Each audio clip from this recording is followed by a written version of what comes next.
혹시 이 옆에 건물에 그 골프 연습장 있는 거 아세요? 그러고 보니까 지난주에 할리스가 들어왔어요. 많이 애용해 주시면 될 것 같고, 저랑 상관이 없습니다. 여기 골프 연습장인데 사람들이 요 근래 골프를 참 많이 치는 것 같아요. 근데 이 골프 연습장 보면서 제가 참 생각이 많아지거든요. 왜냐하면 저는 이제 주일 새벽에 오는데 주말에 사람이 되게 많은 것 같더라고요. 새벽 6시부터 오픈을 하는지 6시부터 여기 들어가려고 주차하려고 대기하고 있는 차들이 쭉 있어요. 새벽 6시인데. 지각도 안 해, 이 사람들은요. 예. 절대 하지 않습니다. 우리는 지각 잘하지만 이 사람들 안 하더라고요. 진짜 대단히 열심히죠. 근데 더 중요한 건 그 사람들을 이제 얼굴을 이렇게 보게 되는데, 새벽인데도 얼굴이 너무 밝아요. 놀 생각에 너무 즐거운가 봐. 그런 모습을 보고 제가 몇 시간 뒤에 이제 예배 인도를 하게 되잖아요. 근데 이제 여기 오시는 얼굴들을 보면 제가 좀 생각이 많아져요. 물론 여러분들 이제 경건한 마음으로 예배드리기 위해서 오셨던 것을 10분 감안하더라도 가끔 이런 생각이 들죠. 골프채로 맞고 왔나? 골프 치러 간 게 아니라 골프채로 맞고 왔나? 왜 이렇게 엄숙하지? 왜 이렇게, 그런 어떤 생각들. 그쵸. 참 새벽부터 열심히 노는 사람들. 그때 그 표정은 참 좋은데. 우리는 참 이 무거운 몸을 이끌고 주일에 예배드려 오는 것도 쉽지 않은 듯한. 근데 제가 이번 주에 화요일에 이제 개척을 바로 직전에 앞두고 있는 사역자들을 대상으로 좀 개척에 대한 주제로 강의할 시간이 좀 있었어요. 바로 목전에 있으신 분들이기 때문에 되게 집중을 잘 하더라고요. 저도 굉장히 의미 있는 시간을 보냈어요. 좋은 시간이었어요. 근데 이제 돌아오는 길이었는데, 제 마음이 너무 갑자기 무거워지는 거예요.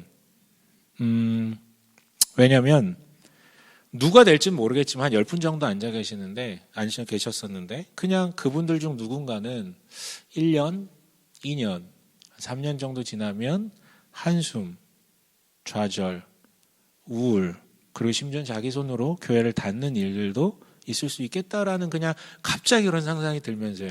제가 예언자라서가 아니고요. 그냥 그게 한국교회 현실이에요. 통계예요. 데이터고요. 개척교회 현실.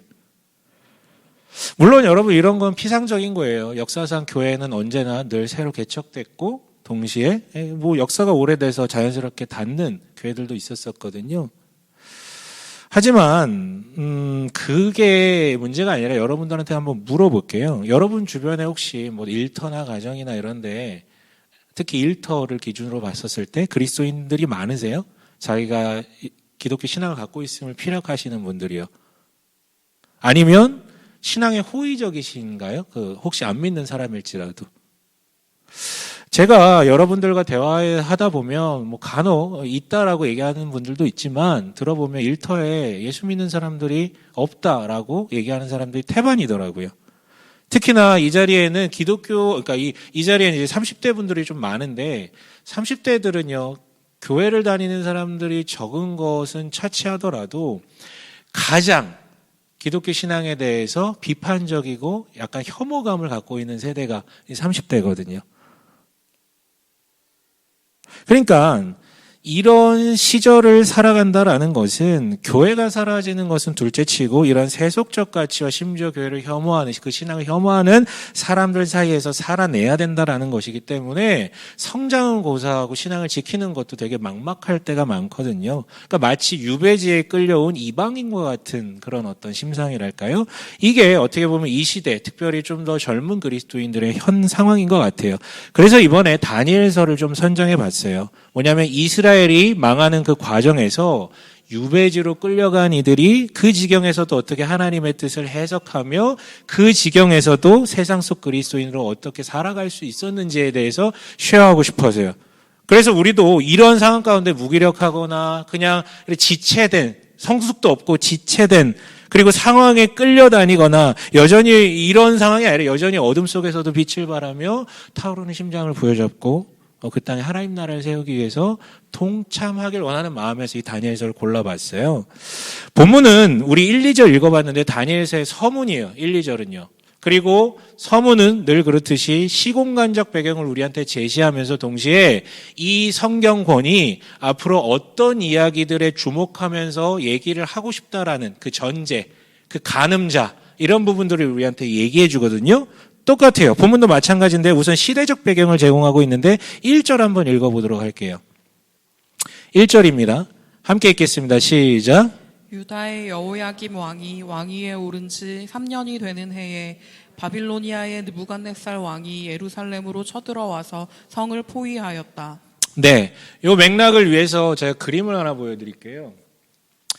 이것은 이제 초거대 문명, 가장 고대 문명 중에 쌍두마차였던 동부리그의 메소포타미아 문명, 오른쪽 초록색, 왼쪽 서부리그의 이제 이집트 문명, 이 사이에 있는 땅, 저기 이제 동그라미 빨간색으로 쳐져 있는 데를 이제 레반트라고 부르거든요. 레반트 지역.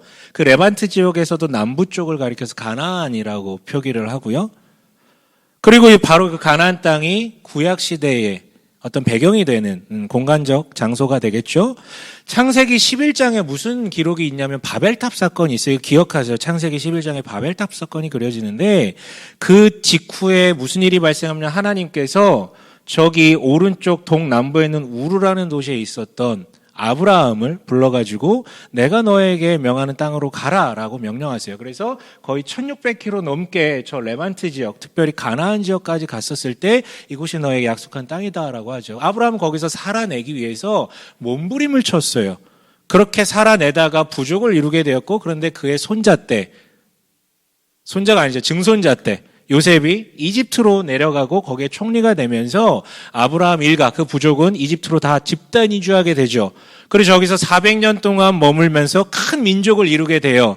근데 노예로 전락하게 됐죠. 근데 하나님의 도우심으로 다시 탈출해서 다시 저 가나안 땅으로 들어가서 그러니까 민족 국가를 건설하게 됩니다. 그런데 독특한 점이 있었어요. 원래 주변 모든 나라는 왕이 있었거든요. 근데 이 이스라엘은 왕이 없는 거예요. 아니죠. 왕이 있었죠. 하나님만이 유일하신 왕이었죠. 내가 왕이기 때문에 너에게 왕이 필요 없다라는 거예요. 그런데 이스라엘 사람들은 끊임없이 요구합니다. 우리에게도 왕을 주십시오. 그래서 하나님께서 주신 왕이 바로 다윗이었어요. 그리고 저 땅엔 다윗 왕조가 세워졌고요. 하지만 아시듯이 바로 그 다음에 북이스라엘과 남유다도 갈라지게 됩니다. 그 다음 지도요. 그리고 나서 시간이 흐르는데 무슨 일이 발생했냐면 저 동부리그에 있던 아시리아라는 국가가 크게 발흥해서 옆에 나라들을 다 정복하기 시작해요. 심지어 이집트까지도 넘어오게 돼서 어마어마하게 폭력적인 군사적인 민족이었어서 다 칼로 썰어버렸어요. 그 여파에 힘입어서 북이스라엘이 먼저 멸망했거든요. 그리고 남유다는 아시리아의 속국이 됩니다. 요게 이제 기본적 전제예요. 근데 여기서 우리는 한 가지 의문이 들죠. 아니, 분명히 붙어있는 나라고 같은 민족인데 왜 북이스라엘은 망하고 남유다는 살 수 있었는가? 거기에 대해서 성경은 명확하게 얘기해요. 북이스라엘은 하나님이 왕되심, 하나님께서 이 나라의 왕 되신다라는 것을 받아들이는 왕이 단 한 번도 나온 적이 없었거든요. 아무리 그 부분에 대해서 얘기를 해도 단 한 명의 왕도 하나님의 왕 되심을 인정하지 않습니다. 그래서 먼저 망했지만 남유다는 하나님의 왕되심을 고백하고 그걸 따르려고 하는 왕들이 종종 나타났어요. 그래서 이 남유다는 멸망당하지 않을 수 있었던 것이죠. 가장 특별한 예가 바로 누구였냐면 1차 종교개혁을 일으켰다라고 불리는 히스기야 왕이었어요. 그리고 그 다음에도 2차 종교개혁을 일으켰다라고 불리는 요시야 왕이 등장했습니다. 요시야 왕은 기억할 필요가 있어요. 아무튼 그런 일들로 인하여서 남유다는 살아남았지만 여전히 태풍 속 촛불과 같은 그런 운명이 바로 남유다의 상황이었어요. 근데 조금 시간이 흘러 고대 근동의 세력 구도가 크게 뒤엎어 엎어집니다. 뭐냐면 아시리아가 150년간 철권 통치를 하다가 화무시비롱이라고 이제 이게 지기 시작하는 거예요. 꽃이 지기 시작하는 거예요. 그러자 이제 기지개를 펴는 나라들이 생겼는데 동부리그에서는 바빌로니아 제국이 왕성해지게 되고요. 서부리그는 원래 전통의 강자 이집트가 기지개를 펴기 시작하죠. 자, 다시 앞에 지도로 넘어가 볼까요? 자, 동부와 서부 동일해요. 시간이 지났지만. 그렇다면 이 두 팀이 기지개를 펴다 보면 무슨 일이 발생할까요? 충돌하겠죠. 권력은 나눠 가지는 게 아니거든. 누군가 짱이 돼야 되거든. 그렇다면 얘네가 어디서 싸울까? 동부리그와 서부리그 어디서 싸울까요? 가운데 저 레반트 지역 어딘가에서 계속 싸우는 거예요. 바로 이스라엘이 위치한 저 지역이요. 그래서요, 저 레반트 지역에 있던 국가들, 지도자들은요, 줄타기를 잘해야 됐어요. 이 두 거대 고래 사이에 낀 새우였기 때문에 등 터지면 안 되잖아요. 조심해야 돼. 이게 줄을 잘 잡아야 돼. 근데 문제는 아직 살아남았던 남유다의 왕들이 줄타기를 그지같이 하는 거예요. 그지같이. 아주 타이밍이 그지 같아. 그래서 무슨 일이 있었냐면 아까 얘기했던 제2의 종교개혁을 일으켰던 요시야 왕 때 이집트가 바빌로니아를 치기 위해서 올라오는데 이때 줄을 잘 잡았어야 됐었는데 이 요시야가 왜 그랬는지 모르겠지만 간땡이가 부은지 이집트를 막아선 거예요. 막아섰다가 바로 죽죠. 그리고 이집트가 다시 돌아가면서 이 유다의 요시야의 아들 여호야김이라는 왕을 새롭게 세웁니다. 우리 1절에 나온 그 이름 있잖아요. 여호야김. 근데 세웠다 그랬죠. 누가요? 이집트가. 그렇다면 이 왕은 누구예요? 꼭두각시. 이집트의 꼭두각시. 이집트 딸랑이. 세워놓은 거예요. 그런데 그가 왕위에 오른 지 3년째 되는 해라고 되어 있잖아요. 1절에. 이 3년째 되는 해 무슨 일이 일어났냐면 이번에는 역으로 바빌로니아가 이집트를 치기 위해서 내려오고 있는 거예요. 내려오다 보니까 여기 남유다쯤 오니까 여기 나라 왕이 어떤 놈이에요? 보니까 누가 세운 왕이야? 이집트가 세운 왕이잖아요. 요거 해결 안 하면 우리가 공격하러 가다가 우리 죽을 수도 있잖아요. 뒤통수 맞을 수도 있잖아요. 그래가지고 애워쌉니다. 그게 지금 1절의 내용이에요. 예루살렘 포기해요. 그리고 2절에 어떤 일이 발생합니까? 함께 읽어볼까요? 2절이요. 시작. 주님께서 유다의 여호야김 왕과 하나님의 성전 기물 가운데서 일부를 느부갓네살의 손에 넘겨주셨다. 네, 여기까지요. 이때 여호야김이 처리되었고요. 또한 예루살렘의 성전 기물이 빼앗기게 되었고 이때 함께 예루살렘에 있던 귀족, 그러니까 유대 귀족 자제들이 다 포로로 끌려가요. 노예는 아니고요. 얘네 끌고 가가지고 바빌로니아식 교육해가지고 친바빌로니아 관료들 세우려고 동아정책 쓰려고 끌고 간 거였어요. 이때 누구도 끌려갔을까요? 바로 우리가 계속해서 앞으로 나눌 다니엘과 새 친구들도 끌려갔던 거예요. 여기까지가 시간적 배경이에요. 결국은 그렇다면 이 시간적 배경 아래 있었던 유다인들의 마음은 어땠을까요? 망국에 이 나라가 망했다라는 비통함에 휩싸여서 절망감에 빠져 있는 것이죠. 그런데 이어서 공간적 배경까지 가면 진짜 골 때립니다. 아, 진짜 유다 사람들 진짜 미치고 팔짝 떴었겠구나. 2절 하반부 아까 읽었던 데부터 다시 한번 읽어볼까요? 그는 그것들을 시작. 그는 그것들을 바빌로니아 땅 자기가 섬기는 신의 신전으로 가지고 가서 그 신의 보물창고에 넣어두었다. 네, 보통 고대 근동에서는요. 국가 간의 전쟁을 신들의 전쟁이라고 해석했어요. 전쟁하러 갈 때도 신에게 제사 드리고 가고요. 근데 만약에 승패가 결정됐어요. 우리가 이겼어? 쟤네가 졌어? 그럼 어떻게 해요? 누가 이긴 거야? 우리가 이긴 게 아니라 누가 이긴 거예요? 우리 신이 이긴 거예요. 쟤네 신이 진 거고 우리 신이 짱이야. 그럼 어떻게 해?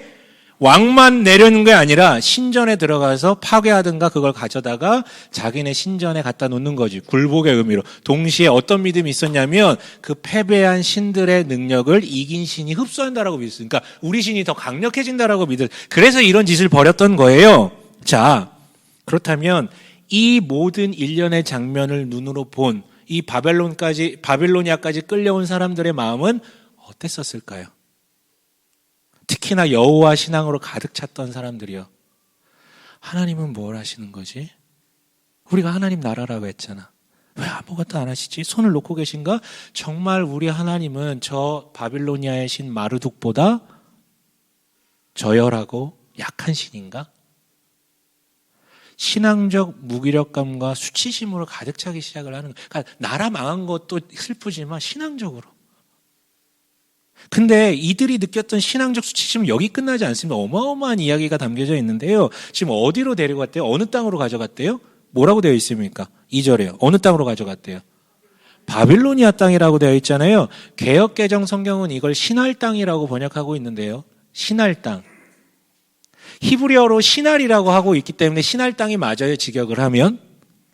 그런데 이 신할이란 단어에 주목해 봤으면 좋겠는데 성경 좀 읽어보신 분들 신할이란 단어 들어본 기억 있으세요?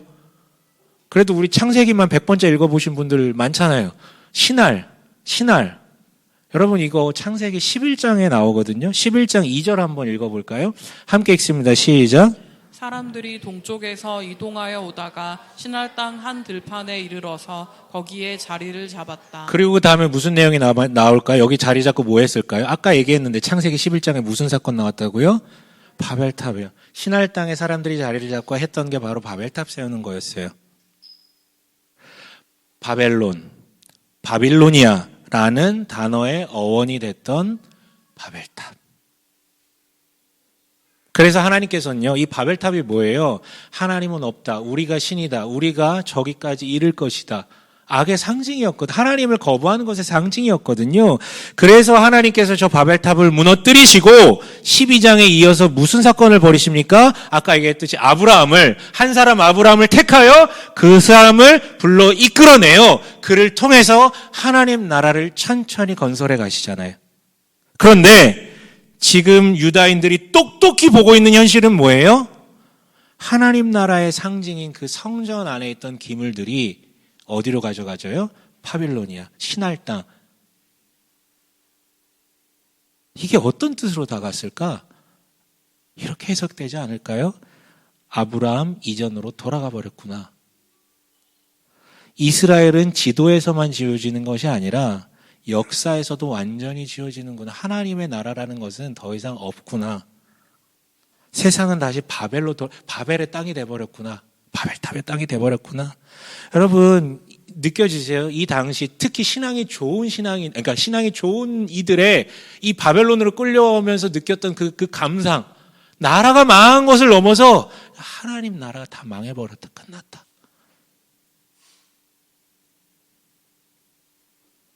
그런데 여러분 이런 감상 가운데 살던 이 사람들은 어쨌든 바빌로니아 끌려가가지고 살긴 해야 될 거 아니에요. 살아있으니까. 죽지 못해서라도 살아야 되잖아요. 그럼 도대체 어떻게 살아가야 돼요? 그 땅에서 이방인으로. 그래서 그들은 계속 묻는 거예요. 도대체 이 내 눈에 보이는 현상들을 하나님 내가 어떻게 해석을 해야 됩니까? 그리고 하나님 내가 도대체 이 말도 안 통하는 이 땅으로 끌려와가지고 도대체 어떻게 살아야 됩니까? 죽겠습니다. 우리를 버리신 겁니까? 근데 여러분 우리 시대 그리스도인들의 의문도 약간 걸쳐 있는 게 있어요. 여기. 그럼 도대체 하나님의 대답은 어디 있나요? 다니엘서가 바로 거기에 대해서 대답해 주고 있거든요. 이렇게 대답하기 시작합니다. 2절 다시 한번 읽어보죠. 2절이요. 함께 읽겠습니다. 시작. 주님께서 유다의 여호야김 왕과 하나님의 성전 기물 가운데서 일부를 느부갓네살의 손에 넘겨주셨다. 네, 여기까지요. 이게 바로 하나님의 대답의 시작이에요. 무슨 얘기냐고요? 이런 일이 일어난 이유에 대해서 뭐라고 설명합니까?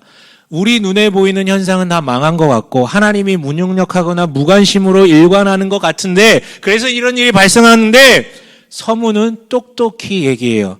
하나님이 무능력하거나 손을 놓고 있어서 이런 일이 발생한 게 아니라 오히려 하나님께서 적극적으로 일하셨기 때문에 지금 이런 일이 발생한 거라고요. 이 모든 일을 주관한 것 같은 그 느부갓네살 그 대제국의 왕조차도 하나님이 그렇게 하셨기 때문에 그가 예루살렘에 있는 것들을 가져갈 수 있게 된 것이라고요. 그런데 여러분 이 대답이 위로로 다가오는 게 아니라 사실 또 다른 혼란을 우리한테 불러일으키거든요. 아니 그럼 뭐야? 왜 그렇게 하신 거야? 자해야? 자기 스스로 자해하신 거예요? 여러분 최근에 어떤 분이 저희한테 이렇게 물어본 적이 있었거든요. 뭘 물어봤냐면 자기가 열왕기서나 역대기서를 보면 수많은 왕들의 목록들이 나오잖아요. 근데 너무 이상하더래. 아니 분명히 자기 선배 때 자기 조부 때 이렇게 얘들이 있잖아요. 하나님을 잘 따랐을 때는 말도 안 되는 군사들이 쳐들어도 그것을 막고 버티고 보호받을 수 있었었고 아무리 외교적으로 군사적으로 잘 준비가 됐었어도 하나님을 따르지 않았을 때 그와 같은 말도 안 되는 패망이 있었다라는 것을 그런 사례들이 무수히 있음에도 불구하고 왜 이스라엘과 유다에는 그런 악한 왕들이 훨씬 많이 나왔냐고. 여러분들도 읽다 보면 그런 의문이 들다거든요. 특히나 선한 왕이라고 불리는 왕들이 분명히 중간중간 있었는데 왜 그 자식들은 그 바로 아들들은 하나같이 다시 악한 왕으로 돌아갈까? 이게 무슨 문제일까? 물어보더라고요. 그렇잖아요. 이게 자녀 교육의 문제일까요? 역시 자녀는 부모 마음대로 안 되는 건가요? 아니요. 여러분 왕이라는 자리를 다시 한번 떠올려 보세요. 왕이요. 왕. 여러분 우리는 왕 떠올리면 뭔가 즐기고 좋은 거 먹고 누리고 막 주색 잡기 하고 이런 거 떠올리시나요? 천만에요. 천만에요. 왕, 대통령 그게 그런 자리가 아니에요.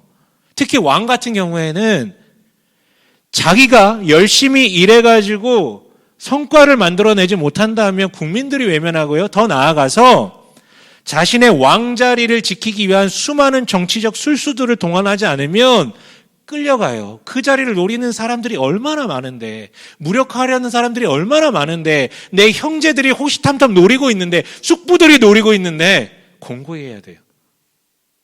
맨날 스트레스 속에 산단 말이에요. 자, 그런데 이게 모순이죠. 이스라엘 왕은 누구라고요? 원래 왕은 하나님이요. 그래서 지금 현재 왕좌 위에 올라가 있는 인간 왕은 그 하나님의 대리자일 뿐이에요. 그런데 모순적이게도 그 왕자리는 가만히 있으면 자기가 왕위를 지키기 위해서 노력하지 않으면 끌려 내려갈 수도 있는 그런 자리예요. 되게 모순적이잖아요. 하나는 대리자래. 근데 그 자리를 지키기 위해서는 미치도록 노력해야 된대. 이게 충돌하는 거죠. 그리고 많은 사람들은 대부분 후자를 택하게 됩니다. 처음부터 싹수가 노래가지고 하나님을 배반한 게 아니고요. 그 자리에 있다 보면 그렇게 돼요. 자기를 지키려고, 자기를 주인 삼으려고 하게 된다고요. 이런 일이 반복되니까 하나님께서 시간이 흘러 수많은 선지자들을 보내주셨어요.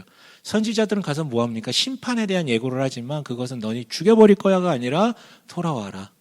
하나님 기다리고 계시다. 이 메시지였어요. 하지만 북이스라엘은 끝까지 그것을 거절했기 때문에 먼저 망한 것이고, 그나마 듬성듬성 그것을 따르는 왕들이 있었던 남유다는 지속된 것이었어요. 그러나 결국 유다 역시 지금이 우리가 언급했던 여호야김이라는 왕으로부터 100여 년 전에 결정적인 심판 예고를 받게 됩니다. 그게 언제냐면 되게 이것도 역설적인데, 아까 제1의 종교개혁을 일으켰던 선한 왕이라고 불렸던 히스기야 있잖아요. 그때 이 심판 선고를 받은, 무슨 얘기냐고요? 히스기야가요 갑자기 중병에 들어요. 모든 나라들이 알 정도로 중병에 들지, 저 사람 이제 곧 죽는다 예고된 거예요. 근데 히스기야가 하나님께 간절히 기도하죠. 주님, 내가 하나님의 뜻을 지키고자 이렇게 노력했는데 나 좀 봐주시면 안 됩니까? 내가 지금 가면 이 나라 어떻게 됩니까? 내 자식들 너무 어리고 이 백성 어떻게 합니까? 좀 살려주십시오. 절절하게 기도하니까 하나님께서 응답하셔서 그의 생명을 연장시켜 주세요. 그게 이사야에 나온 내용이거든요. 이게 낫잖아. 이 죽을 병이 다 죽는다고 소문이 나는데 낫잖아요. 그러니까 주변 국가들이 사절을 보내가지고 축하하기 시작했어요. 근데 그때 어떤 사절이 찾아오냐면, 저 1600km 떨어진 저 바빌로니아, 아직은 제국이 되기 전에 아시리아의 속국처럼 있었던 그 바빌로니아에서도 1600km를 넘어가지고 히스기야한테 사절을 보냅니다. 그러니까 히스기야가 그걸 보고, 야, 저기서도 내 이름을 아는구나. 역시 나는 최고야. 혹시 나는 멋있어. 야, 내가 좀 사네. 내가 좀 멋있네. 이래가지고 이 뽕에 취해가지고 무슨 짓을 벌이냐면, 바빌로니아 사신을 데려다가 자기 왕궁에 왕궁에 그 보물이 담겨져 있는 그곳을 열어가지고 보여줘요. 내가 이렇게 대단한 사람이라고. 그때 선지자 이사야가 히스기야를 찾아가 이렇게 예언합니다.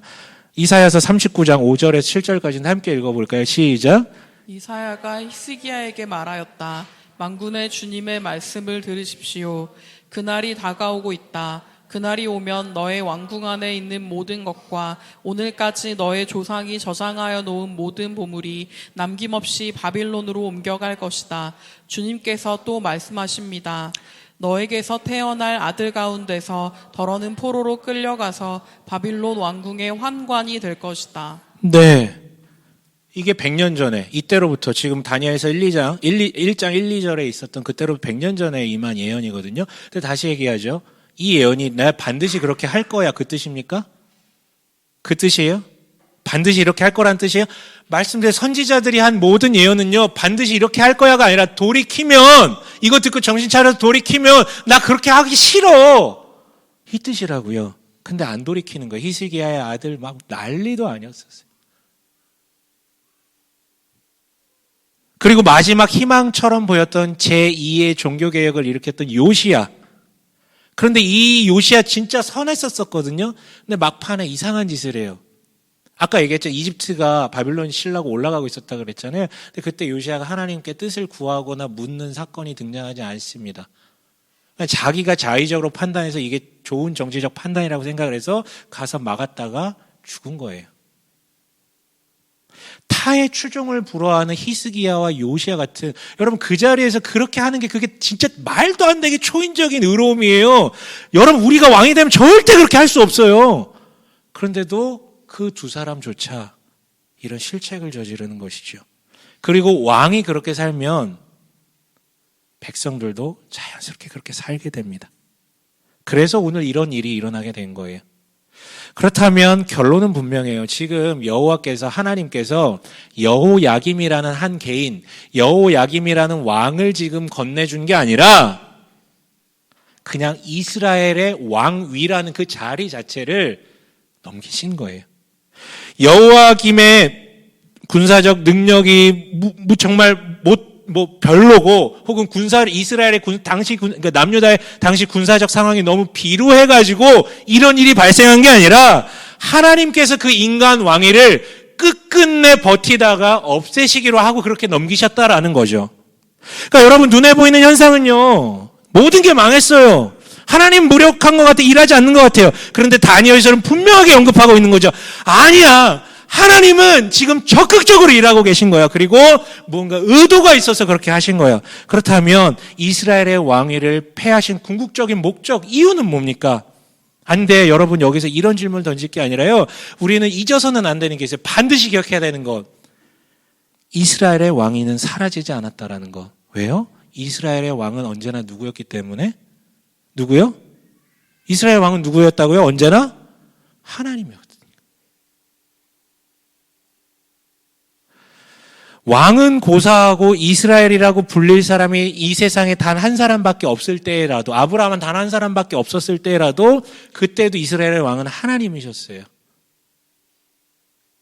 그때도 왕은 있었다고요. 네, 언제나 이스라엘의 왕은 있었고 오직 하나님이었어요.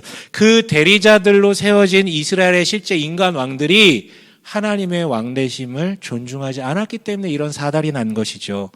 왕위가 사라진 게 아니에요. 그래서 다니엘서가 초장부터 결론을 내고 싶은 건 이거예요. 내가 더 이상 대리자들한테 맡기지 않겠다. 그 인간 대리자들의 자리를 없애고 뭐 하겠다는 거예요? 다시 내가 직접 너희를 통치하겠다. 내가 다시 왕의 자리를 되찾아 너희를 직접 통치하겠다. 이런 맥락으로 나머지 글들을 보면요, 다르게 보이죠. 성전 기물이 신할 땅에 위치한 그 바빌로니아의 신 마르둑 신전 보물창고에 갔잖아요. 이 현상만 보면 다시 바벨탑이구나. 아브라함을 통해 세웠던 이스라엘은 다 말짱 도루묵이 되었구나. 하나님 나라는 없는 거구나. 이렇게 보이겠지만 아니요. 아까 얘기했잖아요. 다시 돌아가서 창세기 11장의 바벨탑 이야기는 무엇을 말하고 있습니까? 여러분 그 배경에 노아가 있었잖아요. 이 세상에 가인의 후예들로만 가득 차게 돼서 의인 한 명이 노아밖에 안 남았을 때 하나님께서 홍수로 심판하시고 노아를 구원해내시고 의인을 구하신 거예요. 그리고 노아의 후예들로 다시 이 세상이 채워지는데 시간이 흐르니까 그 결론이 뭘로 귀결됩니까? 하나님의 나라가 아니라 가만히 놔두니까 바벨탑으로 귀결되는 거예요. 하나님을 찾는 사람이 아무도 없어요. 악만 가득해요. 그때 하나님 뭘 하셨습니까? 포기하셨습니까? 손을 놓으셨습니까? 아니면 그냥 이번엔 끝내버리자, 멸망시켜버리셨습니까? 아니요. 여전히 이 땅의 통치자였던 하나님 그때까지 기다리셨다가 답이 안 나오는 걸 보고 시선을 돌려 누굴?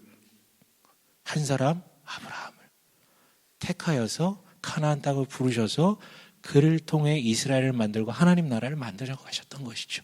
단 한 번도 손을 놓으신 적이 없어요. 그 아브라함을 이렇게 부르셨죠. 창세기 12장 1절에서 3절이요. 함께 읽어볼까요? 시작. 주님께서 아브라함에게 말씀하셨다. 너는 내가 살고 있는 땅과 내가 난 곳과 너의 아버지의 집을 떠나서 내가 보여주는 땅으로 가거라. 내가 너로 큰 민족이 되게 하고 너에게 복을 주어서 내가 크게 이름을 떨치게 하겠다. 너는 복의 근원이 될 것이다. 너를 축복하는 사람에게는 내가 복을 베풀고 너를 너를 저주하는 사람에게는 내가 저주를 내릴 것이다. 땅에 사는 모든 민족이 너로 말미암아 복을 받을 것이다. 네, 여러분 요즘 이스라엘 지도를 많이 보실 거예요. 뉴스 보다 보면 이스라엘 하마스 전쟁 때문에. 근데 여러분 그거 아십니까? 그 땅이 언제부터 유대인들의 땅이었습니까? 제가 지금 현 정세에 대해서 비판하는 게 아니고요. 잘 생각해 보세요. 아브라함은 가나안 출신이 아니에요. 메소포타미아에 있다가 들어간 거예요. 그때 아브라함의 눈에는 거기가 바벨로니아였어요. 온갖 우상으로 가득 차. 물론 자기가 살던 곳도 그랬지만 이방 땅이었다고요. 언어도 잘 안 통할 수 있었다고요. 근데 하나님의 명령대로 그 자리에 갔고 거기에서 그 명령에 따라 물론 굉장히 힘들었어요. 하지만 버텨내고 견뎌내고 거기에 뿌리를 내려 결국 이스라엘까지 이어질 수 있게 되었던 것이죠. 아브라함 입장에선 가나안이 이방 땅이었습니다. 이거예요, 여러분. 그렇다면 다니엘서는 이 당시 유다의 패망 아래 다니엘을 비롯해 끌려간 그 사람들한테 하고 싶었던 이야기가 그렇다면 무엇입니까? 너희는 망해서 가는 게 아니야. 너희는 끌려가는 게 아니야. 다시 바벨이 들어선 이 땅에 내가 다시 왕권을 되찾고 내가 너희를 그 자리에 아브라함으로 세우기 위해서 지금 이런 일들이 발생하고 있는 거야. 나는 나의 선을 위한 열심을 절대 포기하지, 손을 놓은 적이 없어. 너희가 나의 동역자가 되어 그 자리에 이스라엘을 세워라. 그 얘기하고 계신 것이죠. 물론 여러분 아무리 이렇게 해석할 수 있을지라도 우리의 삶이 녹록치가 않아요. 수치스럽고 피곤하고 유배지 속에 이방인처럼 살아간다라는 게 주변에 다 호의적이지가 않거든. 내가 예수를 믿는 것에. 근데 여러분 아세요? 내가 수치스럽고 피곤하다? 아니 지금까지 제가 얘기한 모든 서사 중에 가장 피곤하고 수치스럽고 수모를 당하고 괴롭고 희생하고 있는 사람이 누굽니까? 희생하고 있는 분이 누굽니까? 누굽니까? 하나님 아닙니까? 그렇잖아요.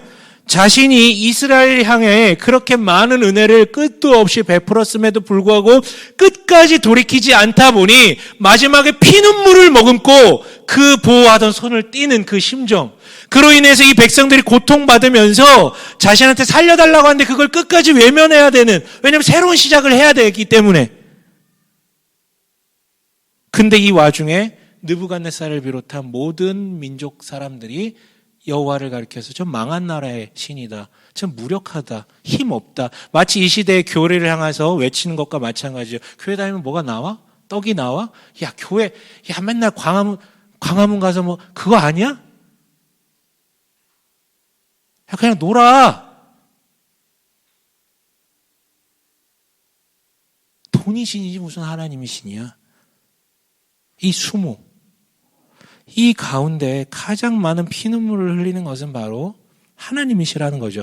그러나 상관없어요. 그분은 분명한 목적이 있으니까.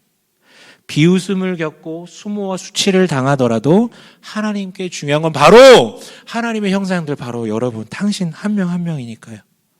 한 명 한 명이니까요. 이 자들이, 이 사람들이 하나님의 형상으로 회복하고 하나님 나라를 누리는 것이 하나님의 유일한 목적이니까요.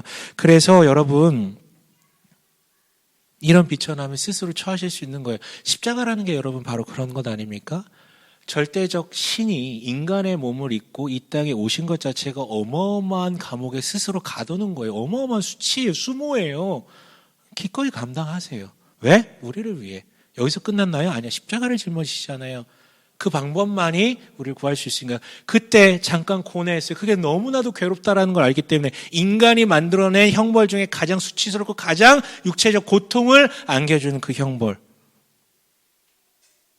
잠시 고뇌하지만 그 잔을 기꺼이 내가 마시겠나이다 하고 그 길로 가요. 자발적으로. 알지만. 만약에 그 당시에 십자가보다 더 수치스럽고 더 괴로운 형벌이 있었다면 아마 그걸 지셨을 거예요. 왜? 분명한 목적이 있으니까. 바로 사랑하는 너희들 위해 내가 못할 게 뭐가 있니? 수치, 모멸? 그럼 내가 못 감당하겠니? 사랑의 눈이 멀면 그럴 수 있잖아요. 여러분, 이게 단 한 번도 손댄 적이 없으신 하나님의 일관된 목적이었어요. 여러분, 만약에 우리가 이런 하나님을 확신할 수 있다면 그 마음을 토대로 지금 나에게 이루어져 있는 이 당시에 있었던 이 모든 서사들을 읽어낼 수 있다면 어떻게 될까요? 내가 선택해서 갔든 우연에 의해서 거기까지 가게 됐든 상관없어요. 바벨, 즉 신할 땅, 즉 유배지에서 이방인으로서의 삶을 비참하고 수치스럽고 황망하게만 받아들이는 것이 아니라 도리어 바벨탑이 세워졌던 이 신할 땅을 배경으로 자신의 왕권을 회복하며 다시 아브라함을 세우시라는 그 하나님의 뜻을 읽어내고 내가 기꺼이 그 길을 가겠나이다 라고 선언하면서 참여하겠죠. 우리는 망해서 가는 게 아니고 끌려가는 게 아니고 그 망한 것 같은 자리에서 나를 통해 다시 제2의 아브라함으로 부르신 나를 통해 그 땅에 하나님 나라를 세워가시려는 하나님의 고귀한 부르심으로 해석하게 될 거예요. 동역에 동참하기로 결단하겠죠. 여러분, 지금 얘기했던 이 믿음, 이 시각이 바로 3절부터 읽어볼 다니엘과 세 친구들이 해석했던 눈이고 그 결단이었어요. 그래서 그 사람들은 그 이방 땅 한복판에서 그 중심을 잡고 그렇게 살아낼 수 있었던 거예요. 그래서 여러분, 이건 비슷한 현실을 살아가는 우리에게도 요청되는 동일한 마음가짐입니다. 여러분, 눈에 보이는 게 전부가 아니죠. 그래서 믿음을 가르쳐 뭐라고 합니까? 보는 거라고요. 보는 거.